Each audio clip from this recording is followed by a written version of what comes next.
السلام علیکم ورحمۃ اللہ وبرکاتہ۔ میں ہوں محمد عبداللہ اور آپ دیکھ رہے ہیں ہمارا channel Peer Kamil moral stories. ناظرین، آج آپ کی خدمت میں پچھلے ویڈیو یعنی جادو کا پتھر کی دوسری ایپیسوڈ کے ساتھ حاضر ہیں۔ بادشاہ کے محل میں ایک چڑیل رہتی تھی۔ اس نے راز معلوم کرنے کا عہد کیا کہ ایک غریب نے راتوں رات ایسا عالی شان محل کیسے بنوا لیا، وہ بھی سونے کا۔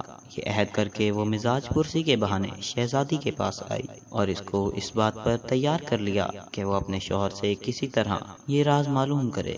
چنانچہ اپنی بیوی کے اصرار پر نوجوان نے بتایا، میرے پاس جادو کا ایک پتھر ہے، اس کی مدد سے میں جو کچھ چاہوں حاصل کر سکتا ہوں۔ تم اس جادو کے پتھر کو کہاں رکھتے ہو؟ بیوی نے پوچھا۔ میں اس کو اپنے منہ میں زبان کے نیچے رکھتا ہوں، نوجوان نے جواب دیا۔ اگلے ہی دن شہزادی نے یہ سب باتیں چڑیل کو بتا دی۔ اس روز رات کو نوجوان گہری نیند سو گیا تو چڑیل نے آ کر آہستہ سے اس کے منہ سے جادو کا پتھر نکال لیا اور فوراً اس کو حکم دیا، اے جادو کے پتھر، سونے کے محل کو شہزادی کے ساتھ ہی بادشاہ کے باغ میں منتقل کر دو اور غریب نوجوان پہلے جہاں تھا اسے وہیں پہنچا دو۔ ایک ہی لمحے بعد سونے کا محل بادشاہ کے باغ میں کھڑا تھا۔ نوجوان نے آنکھیں کھولی تو اس نے دیکھا کہ نہ محل ہے نہ شہزادی، اور وہ خود اپنی بوسیدہ جھونپڑی کے اندر پڑا ہوا ہے۔ پاس ہی اس کی ماں بیٹھی رو رہی ہے اور ایک کونے میں کتا، بلی اور چوہا اس کی طرف دیکھ رہے ہیں۔ ہائے میری بدقسمتی! نوجوان مایوس ہو کر کہہ اٹھا، جادو کا پتھر گم ہو گیا ہے، اب میں کیا کروں گا؟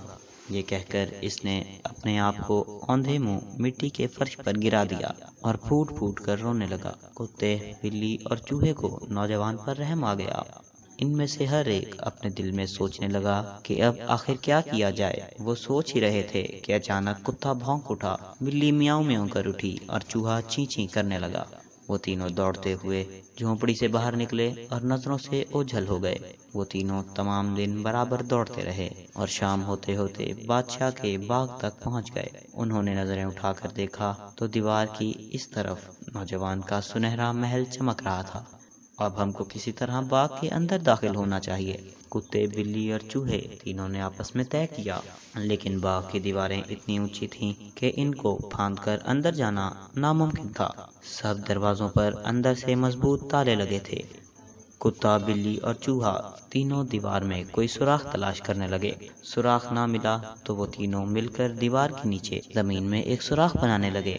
سب سے پہلے چوہے نے اپنے پنجے کام میں لگا لیے، پھر بلی اور آخر میں کتا کام میں لگ گئے۔ تھوڑی ہی دیر میں سرنگ تیار ہو گئی۔ پہلے چوہا سوراخ سے ہو کر اندر گیا، پھر بلی بھی اندر چلی گئی۔ باہر کتا پہرا دینے لگا۔ بلی اور چوہا دونوں سارے محل میں دوڑتے پھرتے اور بالآخر اس کمرے میں داخل ہو گئے جہاں شہزادی سوئی ہوئی تھی۔ پاس ہی چڑیل پڑی سو رہی تھی، جس نے اپنے ہونٹ زور سے بھینچ رکھے تھے۔ عقل مند چوہا فوراً سمجھ گیا کہ جادو کے پتھر کو اس نے اپنے منہ میں زبان کے تلے دبا رکھا ہے۔ چوہا دبے پاؤں چڑیل کی چھاتی پر چڑھ گیا اور اپنی دم کی نوک سے اس کی ناک میں گدگدی کرنے لگا۔ چڑیل نے اپنا منہ کھول کر ایک چھینک ماری اور جادو کا پتھر اچھل کر فرش پر گر پڑا۔ بلی نے فوراً اس کو منہ میں اٹھا لیا اور جب تک چڑیل ہوش سنبھالتی، بلی اور چوہا دونوں سر پر پاؤں رکھ کر بھاگتے ہوئے سوراخ کے راستے باہر سڑک پر آ گئے جہاں کتا ان کا انتظار کر رہا تھا۔ کتے نے فوراً جادو کا پتھر بلی سے لے کر اپنے منہ میں دبا لیا اور تینوں آگے دوڑ پڑے۔ ادھر محل میں کھلبلی مچ گئی۔ سب پکڑو پکڑو کر کے چیخنے لگے۔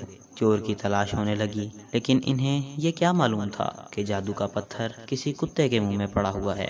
کتا، بلی اور چوہا تینوں دوڑتے ہوئے تھوڑی دیر میں دریا کے کنارے پہنچ گئے اور آپس میں اس بات پر بحث کرنے لگے کہ جادو کے پتھر کو اس پار کون لے جائے۔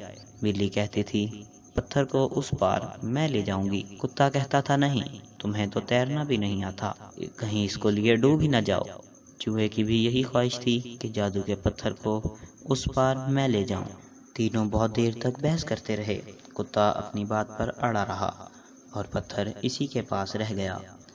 تینوں تیرتے ہوئے دریا پار کرنے لگے۔ اچانک کتے نے پانی میں اپنا عکس دیکھ لیا اور کوئی دوسرا کتا خیال کر کے زور سے جو بھونکا تو جادو کا پتھر اس کے منہ سے نکل کر پانی میں گر گیا۔